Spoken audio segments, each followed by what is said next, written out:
You ever spend decades thinking you know everything about someone, only to realize maybe you didn't know them at all? 40 years, 4 decades, and one tiny thing, one document, one confession changed everything I thought I knew about my life. You won't believe how quietly a lifetime of lies can hide in plain sight. Hi, I'm Clara Whitman, 68 years old, and I spent most of my life believing I had the perfect marriage. I mean, outsiders called us the golden couple. Family dinners, Instagram snapshots, everyone thinking we were that couple who had it all figured out. But here's the thing. Sometimes perfection is just a cover-up for forgetting who you really are.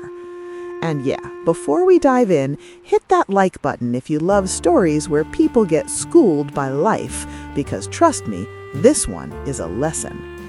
So, my husband, Henry Collins, he was charming, steady, the kind of guy you'd want as your dad or your therapist, sometimes both.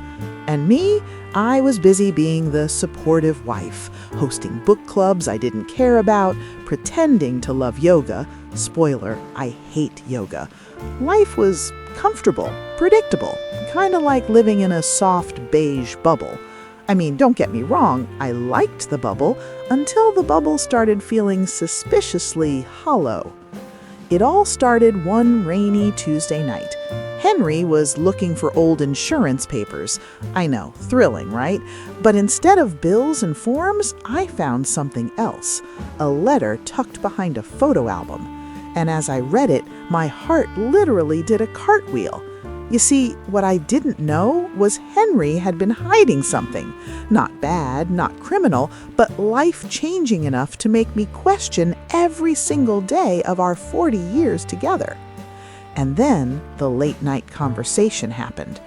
"Clara, I never told you because I didn't want to hurt you," he said, nervously twisting his wedding band. And I'm sitting there thinking, hurt me?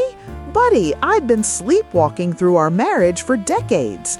I laughed, awkwardly, and then I cried, and then laughed again because honestly, how do you process 40 years of misplaced trust? I started noticing the little things, the way he avoided certain topics, the strange way family members winked when old memories were mentioned. And I'm asking myself, was it me? Did I just miss it all? And then my mind went down the rabbit hole. 40 years of loyalty, 40 years of routine, but how much of that was honesty and how much was just convenience? The moment of truth? When I confronted him fully after weeks of obsessing and sleepless nights. He looked at me and said, "Clara, I never meant to deceive you, I just forgot to tell you the parts that didn't seem important at the time." And that hit me harder than any betrayal could. It wasn't malicious, it was human. He wasn't perfect, neither was I. And that's when I realized loyalty doesn't always equal honesty.